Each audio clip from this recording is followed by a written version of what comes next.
Assalamu alaikum, ladies and gentlemen. I'm Mavra and I welcome you all to Hummingbirds Talks, which is a series of interactive sessions with women who inspire us. My today's guest is Ms. Roshaneh Zafar. And if I say that she is the real torchbearer of women empowerment in today's world, then it would surely not be wrong because she truly is one. She is the founder and the managing director of Kashf Foundation, which is the first microfinance institution of the country. Through this platform, she has empowered thousands of women, and she not only empowers women economically, but also enables them to live dignified lives, which is something that we all really look up to in today's world. Apart from this, she has utilized her expertise and that critical eye and understanding about dealing with sensitive issues, the way we should talk about social issues. And she has utilized that, her expertise in that area particularly, and resorted to media, to mass media actually, for talking about issues which really need to be talked about. I'm very honored and grateful for her time. So here we go, and let's see that and I'm sure that actually this session is going to be a very, very enlightening and inspiring session for all of us. Assalamu alaikum, Ms. Roshaneh. Walaikum salam, Mavra. आप ये कहना भूल गई कि I owe you one too, because you have been my daughter's teacher, and all the fundamentals that she has learned to this day वो आपने ही शुरू किए थे, because आप उसकी पहली teacher थी स्कूल में. So thank you for that. I'm so glad. Thank you. It was my honor indeed. She's a wonderful child. Mashallah. Yes. So, Ms. Roshaneh, I would like to begin by referring to an interview of yours, which is very interesting because मुझे वो थोड़ा सा ना, मतलब I found that to be a very different perspective जिससे मैं देखती आ रही थी interviews वगैरह. So आपने mention किया कि you belong to a world, or let's say a family, which is very liberal and you could do anything and everything. How was your transition to the world outside was, because the world outside was different from how it was in your house. So how was that transition like? Mavra, it was very interesting कि जब तक तो I was a student in Pakistan and living here, so we live in a bubble. Yeah. Our interaction with the outside world is very dictated by where we live and who we, it's all very controlled. So my real introduction to Pakistan came when I went to university in America. और वहाँ पर जब मैंने I went to the library and I started doing research. One of the first courses I took was military in politics, and that is when I began to understand the nuances of our society and how a lot of things are hidden from view as far as we are concerned. And that's when I started this whole search of what it was like to be a woman living in Pakistan on the other side. What it was like to be a woman or a man, for that matter, who didn't have resources. So a lot of the work or research that I did at that time was from an economic perspective, but on inequity in income and resources. So that was really what triggered it. But at the time that I was growing up in Pakistan, things were much simpler. आजकल तो हमारी दीवारें भी ऊंची हो गई, gate भी बंद हो गए. मेरे ज़माने में you could take a cycle and just go in your area and ride your bike and meet with people in the community and play with children in the community. Not only that, we could play with children from any walk of life, with any background. So हमारा जो मोहल्लेदारी थी या जो connection था वो ज़्यादा wider था. आजकल के बच्चों में मैं देखती हूँ कि वो बिल्कुल ही अपने ही छोटे से एक सर्कल में रहते हैं और उससे बाहर नहीं निकलते.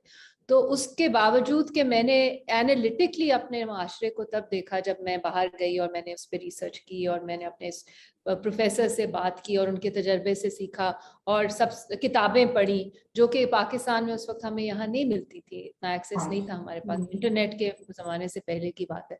तो that is when that triggered what I knew subliminally, which is what I was seeing, the differences. The little girl who I would play with, who came from the piche ke mohalle se, she was not going to school. So that's when I started seeing the differences in access to resources and choices that were made around gender. And I could put them into a conceptual framework when I went to college. Right. So humanitarian work and, working for economic empowerment in particular, was it something that you always wanted to do, or was it like a moment or some event that happened and then you decided that this is what you want to do? Yes, actually, the Aurat March that we today will, March 8th आता है तो ये इसके बड़ी भड़कीली conversation शुरू हो जाती है. Absolutely. लोग उसका मैसेज नहीं समझते और ये आज की बात नहीं है. When I was growing up, Ziaul Haq was the, we had martial law here.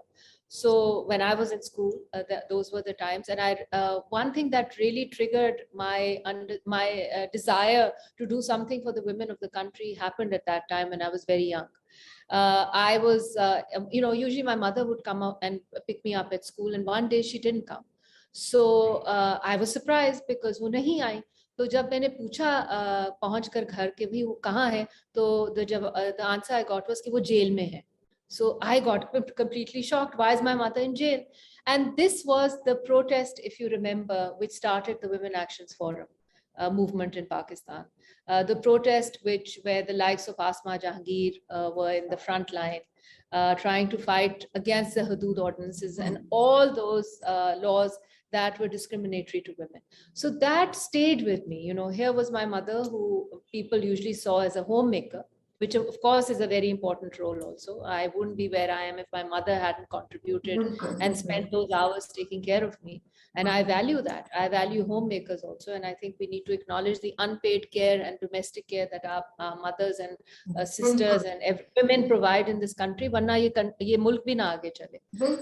मगर मुझे ये भी अंदाजा हुआ कि एक रियासत का भी इसमें बहुत रोल है. Patriarchy and misogyny is generated by institutions. Institutions tend to reflect cultural values to a large extent. And unless or until we dismantle them and we begin to question them. And it was these women in, the mid 80s or early 80s, I think, that stood up and said, we need to question these norms. Nobody has the right to say कि मेरी शहादत आती है. In that sense, अगर हम interpretation देखें और हदूद ऑर्डिनेंस की खास तौर पे अगर देखें, लॉ ऑफ एविडेंस की एक हदूद ऑर्डिनेंस थी. लेकिन आज अनफॉर्चुनेटली जब हम ये कहते हैं कि जी we have the rights to our own decision making and we are not a commodity to be traded, women are not a commodity to be traded, तो उसको बहुत नेगेटिव तरीके में देखा जाता है, which is unfortunate. Which is very unfortunate. Because हमारे पास तो बहुत से खवातीन के पास आज भी basic rights नहीं है. We still have a long way to go. I mean, the question of violence against women is so pronounced in our country that it's shameful. And we really need to do something about it. So, वो institutions का role, एक और चीज that I understood was through that, through that. Of course, at that time it was just a shock to think your mother's in jail. It was only later when I was in my teens, I realized the significance of it once I was reading books and, analyzing things. And I realized, those were brave women.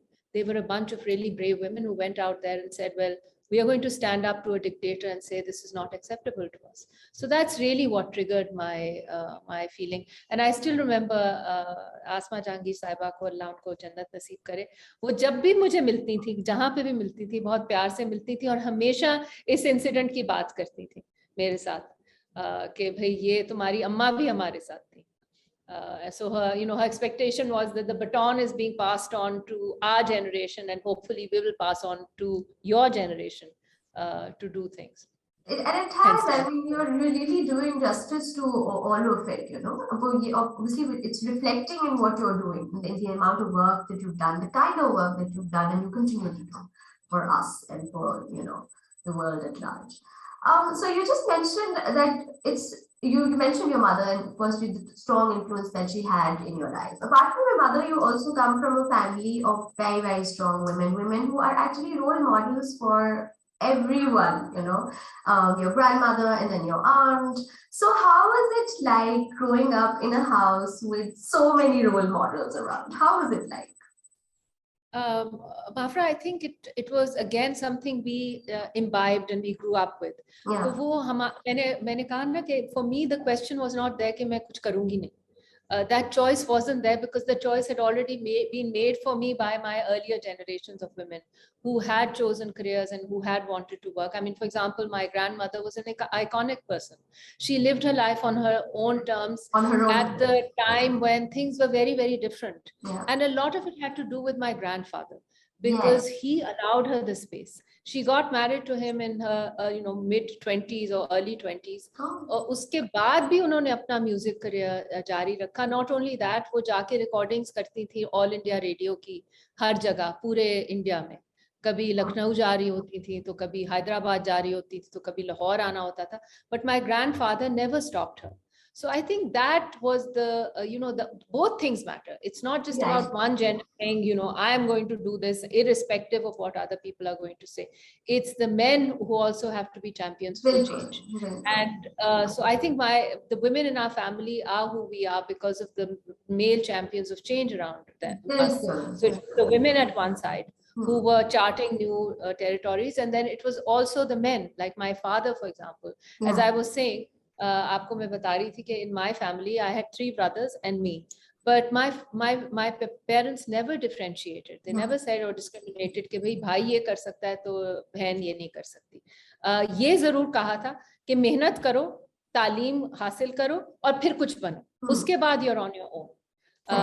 And we were told जब licence बनाना होता था या CNIC बनाना था तो my dad said अब तुम you're 18, तुम खुद जाओ, तुम जाके अपना लाइसेंस खुद बना के आओ, पासपोर्ट बनाने खुद बना के आओ. वो नहीं था कि आपने अपने काम खुद नहीं करने, बैंक अकाउंट खोलने तो खुद खोलो. So ये वो सोच थी that really empowered us to make our own choices. These are simple things, but we were made to do them ourselves. That this is not an entitlement and nobody's going to come and do it for you. You have to do it. You have to, choose your own direction. And education was very important. My grandmother used to always say to us कि लड़कियों की तालीम बहुत जरूरी है. तो हम सबको हमारी जनरेशन में, मेरी जनरेशन में जितनी मेरी फीमेल कजन्स हैं वो सब काम करती हैं, सब पढ़ी लिखी हैं, कुछ बाहर भी गई, कुछ ने ऐसी फील्ड में, जिस तरह मेरी एक कजन है वो आर्टिस्ट है, एक एजुकेशनिस्ट है, एक जेंडर स्पेशलिस्ट है और डेवलपमेंट में काम करती है, एक फोटोग्राफी करती है. सो मुख्तलिफ शोबे हैं सबके, लेकिन सब कुछ ना कुछ कर रहे हैं, कोई भी घर नहीं बैठा हो. And then of course my grandmother had such an important part to play in my work when I was thinking of Kashf. तो she said to me, and she used to speak Punjabi, so she said to me कि अगर, और ये पंजाबी में उन्होंने कहा कि अगर तुमने कुछ करना है तो पाकिस्तान की औरतों के लिए करो, क्योंकि उनको जरूर. And she gave me the first grant, जो मेरी first donation थी, वो मेरी नानी से. How lovely is that? It's just a beautiful thing. I think this is the most wonderful thing. जब आपको इस तरह से एक चीज मतलब passes on to you. On the, I want to talk about ठीक है donation, मतलब आपके वो एक setup तो बन गया and all of that. I want to know that although things did, अगर बाहर से आप देखें तो चीजें बहुत आसान लगती हैं, but of course being a working woman in this country is not very easy. So would you like to talk about the challenges that you particularly had to face during the course of your career, in particular reference to Kashf, if I may say so? महरा, सबसे पहले तो आपकी अपने fears जो होते हैं ना, खौफ, जब भी ये मर्दों में भी होता होगा, ये जेंडर का इतना फर्क नहीं है, but your own internal fears. Now our fears are very different from man's fears, and I'll tell you what the difference is. When a woman starts a business, there's an extreme fear of failure, because A, she has the odds against her. B, there are a lot of naysayers around her saying ये तो तुम कर ही नहीं सकती, ये तो possible ही नहीं है. C, if it's a new idea, there are anyway going to be people who are not going to believe you. So internally, you are in a lot of anxiety and stress, saying कि भाई मैं fail हो गई, तो फिर पीछे मेरे कौन आएगा? मेरे पीछे भी कोई नहीं आएगा. मेरी, my whole standing is going to be in question. Not only that, this will close opportunities for other women. Because people will say उसने तो कर लिया, वो फेल हो गई, तो अब तुम क्यों ये करना चाह रहे हो?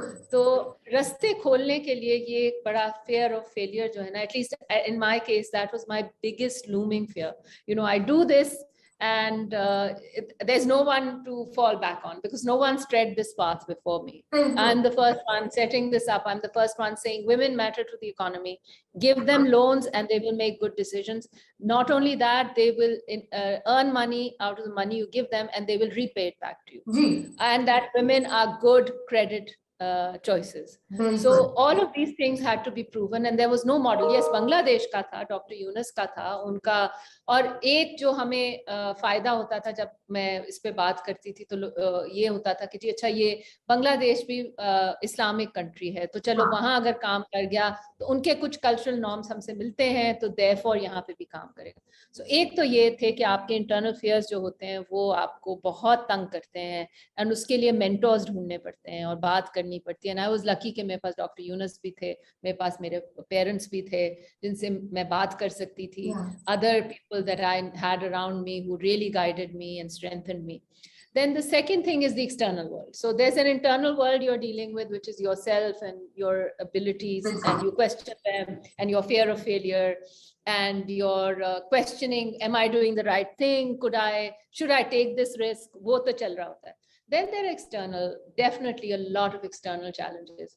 How people perceive you, whether they take you seriously. And sometimes then as a leader and as a person who's starting an entity, you have to be a little more masculine in your approach. And I'm saying that deliberately because sometimes you have to be hard-nosed and you have to sound like a man to be taken seriously. So वो भी एक aspect होता है कि आपको किस तरह perceive करते हैं, आपको सीरियसली लेते हैं या नहीं लेते.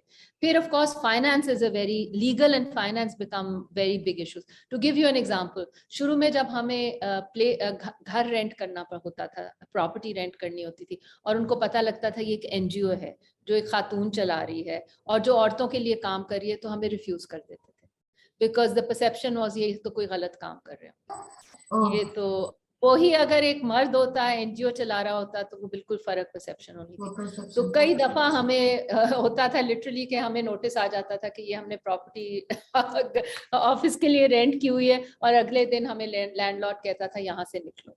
तो ऐसी चीजें भी होती थी. सो फिर जब हमने फाइनेंस रेज करना था लोकली तो हम बैंक्स के पास गए. तो वो ही हुआ जो एक एंटरप्रेन्योर के साथ होता है, खा वो मर्द हो या वो औरत हो, बट औरतों के साथ ज्यादा होता है कि उन्होंने कहा नहीं जी आपके पास क्या असासे हैं, what collateral do you have property that you can face, will your father sign off on this loan, yeah, I mean, or your husband sign off on this loan. Have you spoken to the men in the family to help to stand by you in case you default? So literally all of that had to be done. I had to pledge my own personal property for getting the first loan that Kashf had. Chale wo to theek hai, kar diya, but I also had to get my father to sign off on that loan to say yes, in case she doesn't pay I will pay. So again these are what would you call, these are double bind hurdles. These are not things that are written in policy that someone will come and say कि अच्छा ये है. But these are hidden challenges that women face, and a lot of women don't even have property to start their businesses. So वो भी challenge हमें आया. फिर हमें जब गवर्नमेंट ऑफिशियल से डील करना होता था, और वो आज तक है, मगर अब चूंकि हमारे organisation has grown and we have professional lawyers and legal people we can hire and get to do this on our behalf. But when I had to go and deal with किसी हमारे branch में चोरी हो गई, so I had to go and register FIRs with the police. तो उसका मुझे realise हुआ कि एक खातून अगर रेप होती है तो उसके लिए कितना मुश्किल होगा. एक सिंपल सी, मैं तो सिंपल सी FIR करानी थी ना कि मेरे दफ्तर से कंप्यूटर चोरी हो गया फॉर एग्जांपल, तो उसकी FIR करानी थी. But when I used to go to these offices to do all of that, I realized how tough and difficult must it be for a woman who's on her own and who's been, she's had some sexual violence issue, why she doesn't report this, because it's very, very difficult to deal with that environment. And if your family doesn't support you, let's say, you are on your own, how are you going to register an FIR to say, and they'll start questioning you, जिस तरह वो मुझे भी करते थे, मगर of course मुझसे जरा वो डरते भी थे, because वो एक ये भी था कि ये तो it's a class thing, unfortunately. It's a class privilege. ये अंग्रेजी बोल सकती हैं, तो इनसे जरा बच के रहें। yeah. और एक बेचारी गरीब खातून जो अंग्रेजी नहीं बोल सकती उसके साथ और रवैया होगा, ये भी स्टैंडर्ड्स हैं हमारे। So it's not an easy thing for women. And then I mean I also think of all the women, मेरे पर्सनल चैलेंजेस मैंने आपसे शेयर किए, इंस्टीट्यूशनल चैलेंजेस भी शेयर किए, but I think one of the biggest challenges that working women in Pakistan face today is mobility. Mass transit हमारी जो है, एक तो वो कम है, क्राउडेड है, और फिर वो हरास होती हैं। तो मैं सोचती हूँ कि कैसे ख़वातीन रोज दफ्तर 8 बजे या 7 बजे घर से निकलती होंगी दफ्तर जाने के लिए। अक्सर मैं उनको सड़कों पे देखती हूँ और मैं उनको खराज तहसीन पेश करती हूँ कि वो रोज उठती हैं, घर का भी काम करती हैं, तैयार होके बच्चों को भी भेजती हैं, फिर तैयार होके दफ्तर भी निकलती हैं और उस ट्रांसपोर्ट पे आती हैं जिसपे उनको इनवेरिएबली मुश्किलात का सामना करना पड़ता है। A lot of struggle, you know, every day is a struggle for women. अगर आप उस पर देखें, each step is a struggle. Now you have also employed media, as I said in your introduction as well, that you've employed media to talk about issues that are really critical, they're very sensitive, but then there are issues which we really need to talk about them. So I would want to know that, of course, क्योंकि आपको इन issues को बहुत, you know, with care and attention, that you really got to you have to handle them. So what's the creative process like for such issues, for such projects? Sorry, जब आप उडारी बना रही है तो मतलब उसका क्या क्रिएटिव प्रोसेस होता है? देखिए मावरा, आपने बड़ी अच्छी बात की। पहले तो these have to be done very sensitively, ये ओवरनाइट तो हो नहीं सकते, क्योंकि ये इश्यूज आपने सेंसेशनलाइज नहीं करने, आपने वायलेंस को नॉर्मलाइज नहीं करना, आपने दो चपेड़े नहीं लगानी कि बस नजर आए कि औरत को तो इसी तरह ट्रीट करते हैं और वो चुप करके सह रही है। तो you have to spend a lot of time doing the research. So अगर हम सेक्सुअल अब्यूज की बात करें, so it was a very sensitive topic, and we had to go out there and do the research, talk to survivors, talk to psychologists, collect the data, do the profiling. And for example, one data set that people refuse to, they don't maybe know about it, not a question of refusing to believe, is that over 85% of the abusers are known to the child. It's not as if they're coming from the mohalla, strangers are picking up these kids. It's actually people from within the house or within the acquaintances circle that abuse the child. So पहले तो हमने सबसे पहले ये myth थी जिसको address किया, अगर आप उडारी की बात कर रही हैं, कि वो घर का ही फर्क था, वो कोई बाहर से नहीं आया था। So इसमें बहुत टाइम जाता है, एक एक डायलॉग को देखना पड़ता है, और क्रिएटिव प्रोसेस रिसर्च से शुरू होता है।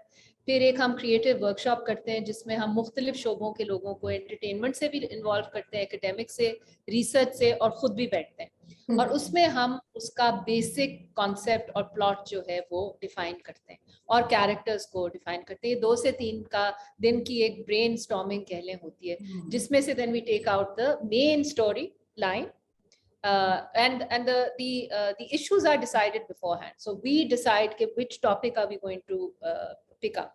जिस तरह हमने दिल ना उम्मीद तो नहीं में we talked about human trafficking, and only today I was reading a report that came out in the Dawn, and it's just horrific that since 2017 over 35,000 to 40,000 women have been abducted or kidnapped or lured, and they are missing. We don't know where they went, and we actually know where they went. They probably ended up in prostitution dens, or they are sex slaves somewhere, or they are domestic workers who don't have a voice. So that is these are the statistics that are harrowing. So we collect the statistics, we do the research, we determine the perceptions around it, and then we develop the storyline. Once that is done, then the next stage is to get the script writer and the director and the channel together to agree on the concept. And then we start writing the script. Script ka bhi ye hota hai ki we work very closely with the writer. We do all the story arc and the creative work with them. We do the characters, and the other thing is Mavra, character develop करना बहुत जरूरी है. I wanted you to talk about it. वो हम grounded characters develop करते हैं, और उनमें ग्रे भी होता है. ये नहीं है कि ब्लैक एंड व्हाइट. अगर आप हमारे आम ड्रामे देखें तो जो बुरी है वो इतनी बुरी है कि बस उसमें कुछ है ही नहीं. वो एक सास है जिसको आप हेट ही कर सकते हैं, या वो लड़की है इतनी चालाक है कि बस उसका काम ही है कि वो चालाकियां दिखाती है, उसमें कोई ह्यूमन साइड नहीं है. तो वी develop these characters, उनकी फिर हम पूरी एक development करते हैं, character arc बनाते हैं कि वो character कहाँ से शुरू होगा, कहाँ तक जाएगा, ताकि उसमें फिर contradictions ना आए. And then we start the writing process. जब ये हो जाता है screen writer के साथ कि हम काम करते हैं, फिर वो हमें episodic जो है episodes पे काम करना शुरू करते हैं. तो usually this takes about a year and a half to develop one project. Such a project. It's such a long process. A year and a half. And we are very diligent in it. For example, her dialogue को हम देखते हैं. और उस dialogue को जो हमें लगता है कि वो नहीं सही या it's not being, we actually then change it. So it's done very, very sensitively. For example, in Udaari, the question was, okay, now how do we present this? We're not presenting her as a victim. We have to present her as a survivor. So that's the word she repeats. And we couldn't come up with the Urdu translation of it. ये भी एक मसला है मावरा बहुत ज़्यादा. ये जो terms हैं जिस तरह रेप है, अब जिनसी तशद्दुद की भी जब बात करते हैं या और रेप का जो लफ्ज़ है उसकी भी एक ट्रांसलेशन सीधी नहीं है उर्दू में. औरत पे जिनसी तशद्दुद या बच्चों पे जिनसी तशद्दुद, सेक्सुअल हैरेसमेंट, सेक्सुअल अब्यूज. सो हमें कई दफ़ा वो टर्म्स वैसे ही छोड़नी पड़ी. सो सर्वाइवर की भी जब हम बात करते हैं तो फिर हमने कहा अच्छा इसको अंग्रेजी में ही रहने दो. आई एम अ सर्वाइवर, मैं विक्टिम नहीं हूँ, सर्वाइवर हूँ. तो हमने वो उडारी के अंडर डायलॉग छोड़ दिया. हमें कोई इसमें मौजू लफ्ज़ उर्दू में भी नहीं मिल रहा था क्योंकि समटाइम्स लॉस्ट इन ट्रांसलेशन भी हो जाते हैं. तो ये चीजें हैं जो आप देखते हैं जब आप स्क्रिप्ट और प्रोजेक्ट को डेवलप करते हैं. This is like an eye opener for me कि आपके पास proper अल्फाज ही नहीं है. You don't have the appropriate vocabulary to address. So I mean, how difficult it is. छोटी-छोटी चीजें, but कितना बड़ा इनका मीनिंग है. So I can't believe कि हम आखिर में मतलब टाइम हमारा वो हो रहा है. You're also a parent, and I want to talk about the parenting challenges that women of today, particularly with mothers, बात करना चाहती हूँ, the mothers face in today's world, and any advice that you'd like to give to mothers of today. I think, Mavra, and you know this also very well because you are close to children and you are their teacher. So, सबसे पहले तो communication, healthy communication is very important. So with my daughter, we can talk about everything. I encourage her to talk about everything, anything that happens in school, and it's not with a judgmental approach. Anything she's feeling. And now my daughter is going to be 10 this year, so वो adolescence की तरफ भी आ रहे हैं. So वो बहुत सी चीजें बदल भी रही हैं. To give you an example, हमने child abuse के बारे में conversation 5 साल की उम्र से शुरू करती थी, where she knew good touch, bad touch, personal space. तो वो अभी तक मुझे यही कह रही होती है कि ये मेरी personal space है, मेरे करीब ना कोई आए. But those are good things because the child needs to know. So I also, I encouraged her to, if she doesn't like something, she should tell me. Just going back to the child sexual abuse thing, because this is something I feel very strongly about. हमारे माशरे में हम realize नहीं करते कि जी uncle आए हैं या आंटी आए हैं तो हम कहते हैं ओ बेटा जाओ मिलो, हाथ मिलाओ, hug them, sit on their lap. Now these are not good things to do because I mean they may be the most trustworthy people, but it gives a wrong message. So I had told I said, if you don't want to shake hands with anyone, I'm fine with it. You don't have to. You can say Assalamu alaikum, and that's good. And you can be respectful.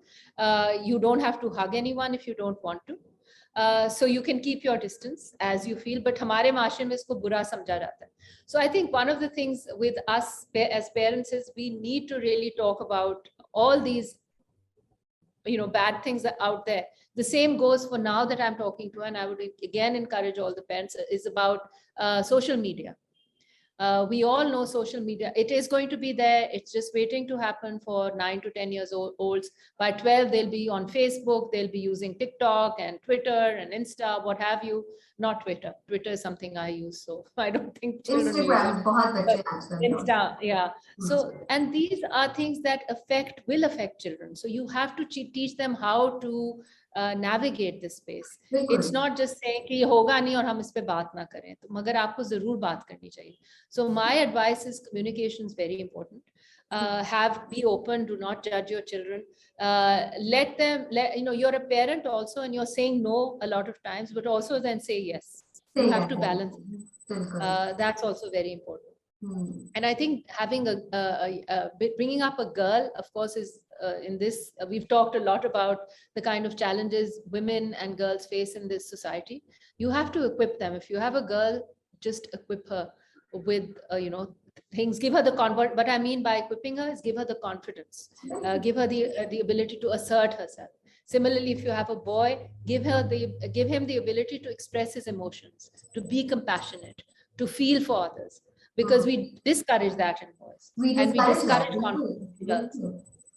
It's So very ये important. दोनों चीजें हमें काम करना चाहिए. And this brings us to the end of a conversation which was truly enlightening. It was very inspiring, and it also provided us with insight into the challenges which exist for women and men in the world out there. Thank you for your time, Ms. Roshaneh, and I hope that you continue inspiring us and you continue doing the big things that you are doing, and you continue to be the torchbearer of women empowerment that you are. Thank you so much. Thank you to my audience, and I will see you very soon with more exciting and inspiring content. Stay tuned.